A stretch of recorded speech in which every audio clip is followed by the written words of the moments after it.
Hello সবাইকে। আজকে তোমাদের সাথে শেয়ার করব আমরা রিসেন্ট ঘুরতে গিয়েছিলাম নর্থ বেঙ্গল।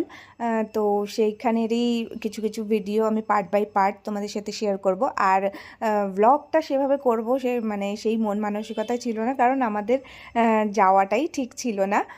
তো এক রাতের মধ্যে আমাদের প্ল্যান হয়েছে যে হ্যাঁ আমরা বেরোবো, কারণ আমাদের এই ট্রিপটা অনেক আগের থেকে প্ল্যান ছিল যে আমরা যাব। আমাদের গ্রুপ মানে আমাদের যে বন্ধুদের গ্রুপটা আছে, এটা 6 মাস আগে থেকে আমরা প্ল্যান করে রেখেছিলাম যে আমরা যাব। বাট সঞ্জীবের অফিসে এতটাই একটা আর্জেন্ট কাজ পড়ে গেছিলো, তাই আমাদের যাওয়াটা ক্যান্সেলই হয়ে গেছিলো প্রায়। আর আমাদের গ্রুপ আমাদের মানে সবারই তো যাওয়া ছিল, টিকিট কাটা ছিল, তো ওরা ওই জন্য বেরিয়ে গিয়েছিল।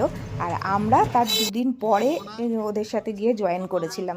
তো এটার মধ্যে মানে অনেক বড় গল্প আছে, একটা সারপ্রাইজ প্ল্যান করেছিলাম যে আমরা যাব, সঞ্জীবের তাড়াতাড়ি কাজ হয়ে গেছে।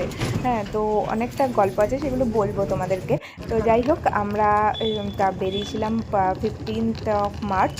দিনটা ছিল রবিবার। আমরা দুপুর 2টোর সময় বাড়ির থেকে বেরিয়েছিলাম শ্যামনগরের উদ্দেশ্যে। শ্যামনগর স্টেশনে গিয়ে ট্রেন ধরে তারপরে দমদম হয়ে স্প্ল্যানেড থেকে আমাদের বাস ছিল। যেহেতু আমরা তাড়াতাড়ি প্ল্যান করেছিলাম, আমরা একদিন আগে প্ল্যান করেছিলাম, সেহেতু ট্রেনের টিকিটও পাইনি, অগত্যা আমাদের বাসেই যেতে হতো। আর আমার বাসে যাওয়ার ইচ্ছাও ছিল, কারণ সঞ্জীব অফিসের কাজে থ্রু নর্থ বেঙ্গল মাঝে মাঝে যায়, আর ও বাসে যায়। ও আমাকে বলেছে যে বাসগুলো বেশ ভালো।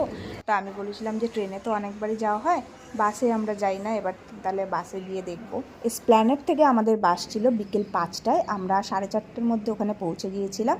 আর আমাদের যে বাসটা ছিল সেটা হলো রুবি পরিবহন।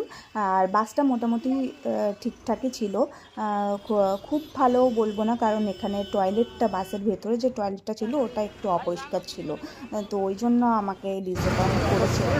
জাস্ট এমনি একটা রাতের ব্যাপার, তো চোখ নাক বুঝে চলে গিয়েছিলাম। আমাদের যাওয়াটা হচ্ছে ম্যান্ডেটরি ছিল, আমাদের যে এনি হাউ আমাদের গ্রুপকে জয়েন করতেই হতো।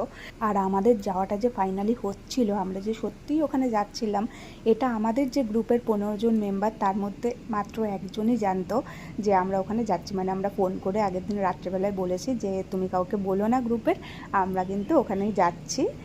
তো তুমি এই ব্যাপারটা পুরো সারপ্রাইজ রেখো। সপ্তর্ষিদাকে এটা আমরা বলে দিয়েছিলাম।